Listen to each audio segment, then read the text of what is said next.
ನಮಸ್ತೆ friends, good food land ಚಾನಲ್ಗೆ ನಿಮಗೆಲ್ಲರಿಗೂ ಆತ್ಮೀಯ ಸ್ವಾಗತ. ಇವತ್ತು ನೋಡಿ ಸಿಹಿ ಕುಂಬಳಕಾಯಿಯ ಸಾಂಬಾರ್ ಅಥವಾ ಪದಾರ್ಥ ಅಂತ ಹೇಳ್ತೇವೆ ನಾವು. ಅದನ್ನು ಇವತ್ತು ಮಾಡಿದ್ದೇನೆ. ಇದು ಸಾರು ಅಥವಾ ಸಾಂಬಾರ್ ಥರ ತುಂಬ ತೆಳುವಾಗಿಲ್ಲ, ಸ್ವಲ್ಪ ದಪ್ಪ ದಪ್ಪ ಗಸಿ ಗಸಿ ಅಂತ ಹೇಳ್ತೇವೆ ನಾವು ಇದಕ್ಕೆ. ಕುಂಬಳಕಾಯಿಯ ಒಂದು ಕಾಲು ಭಾಗ ನಾನಿಲ್ಲಿ ತೆಗೆದುಕೊಂಡಿದ್ದೇನೆ.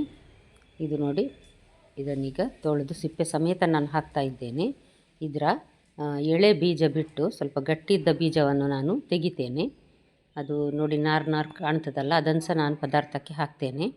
ನೋಡಿ, ಮೀಡಿಯಮ್ ಸೈಜಲ್ಲಿ ಕಟ್ ಮಾಡಿ ಈಗ ಪದಾರ್ಥ ಮಾಡುವ ಪಾತ್ರೆಗೆ ನಾನಿಲ್ಲಿ ಹಾಕಿದ್ದೇನೆ. ಸಿಹಿ ಕುಂಬಳಕಾಯಿ ಸ್ವಲ್ಪ ಸಿಹಿ ಇರ್ತದೆ, ಆದರೂ ಸಹ ಒಂದು ಸ್ವಲ್ಪ ದೊಡ್ಡದೇ ಬೆಲ್ಲ ಹಾಕ್ತಾ ಇದ್ದೇನೆ ನಾನು, ದೊಡ್ಡ ತುಂಡು, ಮತ್ತು ಉಪ್ಪು ರುಚಿಗೆ, ಮತ್ತು ಒಂದು ದೊಡ್ಡ ಟೊಮೆಟೊ ನೋಡಿ ಇದು, ಅದನ್ನು ನಾನು ಸಣ್ಣದಾಗಿ ಕಟ್ ಮಾಡಿ ಹಾಕಿದ್ದೇನೆ ನೋಡಿ ಇದಕ್ಕೆ. ಇನ್ನು ಬೇಯಲಿಕ್ಕೆ ಬೇಕಾಗುವಷ್ಟು ನೀರು ಹಾಕಿ ಇದನ್ನು ನಾವು ಬೇಯಲಿಕ್ಕೆ ಇಡುವ. ನಾನು ಸ್ವಲ್ಪ ಒಂದು ಕರಿಬೇವು ಸಹ ಹಾಕಿದ್ದೇನೆ. ಇದನ್ನು ಬೇಯಲಿಕ್ಕೆ ಇಟ್ಟಿದ್ದೇನೆ ನಾನೀಗ. ಒಂದು 2 ಕಾಯಿಮೆಣಸನ್ನು ಕಟ್ ಮಾಡಿ ನಾನಿಲ್ಲಿ ಹಾಕ್ತೇನೆ. ಸ್ವಲ್ಪ ಪರಿಮಳ ಮತ್ತು ಟೇಸ್ಟಿಗೆ ಒಳ್ಳೆಯದಾಗ್ತದೆ ಇದು. ಈಗ ನಾನು ನೋಡಿ ಎಲ್ಲ ಸಾಮಾನು ಅಂದರೆ ಮೆಣಸು, ಕೊತ್ತಂಬರಿ, ಜೀರಿಗೆ ಎಲ್ಲ ನಾನು ಹುರಿದು ಒಂದು ಡಬ್ಬದಲ್ಲಿ ಹಾಕಿಟ್ಟು ದಿನ ಅದನ್ನೇ ಪದಾರ್ಥಕ್ಕೆ ಉಪಯೋಗ ಮಾಡ್ತೇನೆ. ದಿನ ಹುರಿಲಿಕ್ಕಂತ ಹೋಗೋದಿಲ್ಲ.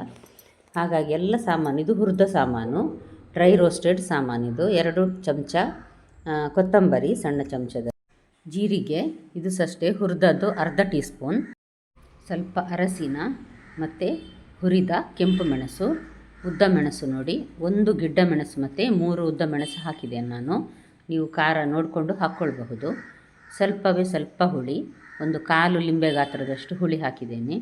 ಮತ್ತು 1 ತುಂಡು ಅಂದರೆ ಒಂದು ಮಧ್ಯಮ ಗಾತ್ರದ ಈರುಳ್ಳಿಯ 1/4 ಭಾಗದಷ್ಟು ಹಾಕಿದ್ದೇನೆ. ಮತ್ತು 2 ರಿಂದ 3 ಬೆಳ್ಳುಳ್ಳಿ, 1 ದೊಡ್ಡ ಕಪ್ಪಲ್ಲಿ ನಾನು ಫ್ರೆಶ್ ತೆಂಗಿನ ತುರಿ ಹಾಕಿದ್ದೇನೆ.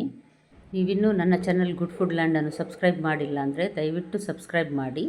ಹಾಗೂ ನಿಮಗೆ ಈ ರೆಸಿಪಿ ಇಷ್ಟ ಆದರೆ ದಯವಿಟ್ಟು ಲೈಕ್ ಬಟನನ್ನು ಪ್ರೆಸ್ ಮಾಡಿ ಮತ್ತು ಫ್ಯಾಮಿಲಿ ಫ್ರೆಂಡ್ಸ್ಗೆ ಶೇರ್ ಮಾಡೋದನ್ನು ಖಂಡಿತ ಮರಿಬೇಡಿ. ಇದನ್ನು ನೋಡಿ, ತುಂಬ ನುಣ್ಣಗೆ ಸಹ ಅಲ್ಲ, ತುಂಬ ತರಿ ಸಹ ಅಲ್ಲ, ಆ ರೀತಿ ನಾನು ಗ್ರೈಂಡ್ ಮಾಡಿದ್ದೇನೆ. ಸಿಹಿ ಕುಂಬಳಕಾಯಿ ಈಗ ಚೆನ್ನಾಗಿ ಬೆಂದಿದೆ.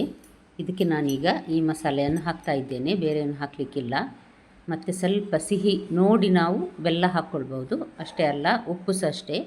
ಮಸಾಲೆ ಹಾಕಿದ ನಂತರ ಸ್ವಲ್ಪ ಉಪ್ಪು ಹಾಕಬೇಕಾಗ್ತದೆ. ಒಂದು ಸಲ ರುಚಿ ನೋಡಿ ನಂತರ ಒಂದು ಅರ್ಧ ಚಮಚದಷ್ಟು ಉಪ್ಪನ್ನು ನಾನು ಇಲ್ಲಿ ಹಾಕ್ತೇನೆ. ಇದನ್ನೀಗ ನಾನು ಲೋ ಟು ಮೀಡಿಯಮ್ ಹೀಟಲ್ಲಿ ಕುದಿಲಿಕ್ಕೆ ಇಡ್ತೇನೆ. ಮಸಾಲೆ ಎಲ್ಲ ಹಸಿ ವಾಸನೆ ಹೋಗಬೇಕು, ತೆಂಗಿನ ತುರಿದ್ದೆಲ್ಲ. ನೋಡಿ, ಉಪ್ಪನ್ನು ಹಾಕಿದ್ದೇನೆ ನಾನೀಗ. ಈಗ ಇದು ಚೆನ್ನಾಗಿ ಮಸಾಲೆ ಬೆಂದಿದೆಯಾ ಅಂತ ನೋಡುವ. ಟೇಸ್ಟ್ ಕೂಡ ಹೇಗಿದೆ ನೋಡ್ತಾ ಇದ್ದೇನೆ. ತುಂಬ ರುಚಿಯಾಗಿ ಬಂದಿದೆ. ದೋಸೆ, ಇಡ್ಲಿ, ಅನ್ನಕ್ಕಂತೂ ಹೇಳಿ ಮಾಡಿಸಿದಂಥ ಪದಾರ್ಥ ಇದು. ಖಂಡಿತ ನಿಮ್ಮ ಮನೆಯಲ್ಲಿ ಒಮ್ಮೆ ಟ್ರೈ ಮಾಡಿ ನೋಡಿ ಫ್ರೆಂಡ್ಸ್. 2 ಟೇಬಲ್ ಸ್ಪೂನ್ನಷ್ಟು ಎಣ್ಣೆ ಅಥವಾ ತುಪ್ಪ, ನಾನಿಲ್ಲಿ ತೆಂಗಿನ ಎಣ್ಣೆ ತೆಗೆದುಕೊಂಡಿದ್ದೇನೆ. ತುಪ್ಪದಲ್ಲಿ ಹಾಕಿದರೆ ಸಹ ಒಳ್ಳೆಯದಾಗ್ತದೆ. ಸ್ವಲ್ಪ ಸಾಸಿವೆ, ಒಂದು ಅರ್ಧ ಚಮಚ ಸಾಸಿವೆ ಚಟಪಟ ಅನ್ನುವಾಗ ಒಂದು 1/4 ತುಂಡು ಈರುಳ್ಳಿಯನ್ನು ತೆಳುವಾಗಿ ಕಟ್ ಮಾಡಿ ನಾನಿಲ್ಲಿ ಹೊಂಬಣ್ಣ ಬರುವವರೆಗೆ ಇದನ್ನು ಫ್ರೈ ಮಾಡ್ತೇನೆ. ಇದು ಒಗ್ಗರಣೆ ನೋಡಿ ಗೋಲ್ಡನ್ ಬ್ರೌನ್ ಆಗಬೇಕು. ಒಂದು 3-4 ಎಸಳು ಕರಿಬೇವನ್ನು ಹಾಕಿದ್ದೇನೆ. ಕರಿಬೇವು ಹಾಕಿದಷ್ಟು ಒಳ್ಳೆಯದಾಗ್ತದೆ. ಇನ್ನು ಒಂದು ಹಿಂಗೊಂದು ಹಾಕಿದರೆ ಒಗ್ಗರಣೆ ರೆಡಿ ಆಯಿತು. ಒಳ್ಳೆ ಪರಿಮಳದ ಹಿಂಗಿದು ನೋಡಿ. ಸಾಧಾರಣ ಒಂದು 1/4 ಚಮಚಕ್ಕಿಂತ ಸಹ ಸ್ವಲ್ಪ ಹೆಚ್ಚೇ ಹಾಕಿದ್ದೇನೆ.